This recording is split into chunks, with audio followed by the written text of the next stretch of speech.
ভর দুপুরে প্রচন্ড গরমে তিনি যখন রোদের মাঝে খোলা আকাশের নিচে হাঁটতেন, সাহাবারা তাকিয়ে দেখতেন আমরা ভীত সন্ত্রস্ত, আমরা এই রোদের মাঝে বাইরে যেতে চাই না, যেখানে ধান দিলে ক্ষয় হয়ে যাবে, চাল দিলে মুড়ি হয়ে যাবে। প্রচন্ড গরমের মাঝে তিনি হাঁটেন কেমনে? অবাক বিশ্ব উপরের দিকে তাকিয়ে দেখতেন নবী হেঁটে যায় আর নবীর মাথার উপরে একটা মেঘের টুকরা ছায়া হয়ে হয়ে পাশে পাশে যায়। এবড়ো থেবড়ো পাথরগুলোর উপর দিয়ে আমার নবী যখন হাঁটতেন, পাথরের কোনা বের হওয়া পাথরে সবাই হাঁটতে ভয় পেতেন, অথচ নবী সেই এবড়ো থেবড়ো পাথরের উপর দিয়ে হেঁটে যেতেন।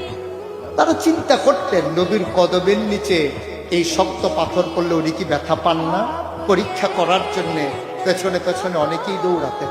দৌড়ে দৌড়ে নবীর কদম মুবারকের নিচে যে পাথর পড়ে গিয়েছিল ওরা হাতে তুলে দেখতেন নবীর কদমের সম্মানে শক্ত পাথর তুলার মতো নরম হয়ে গেছে।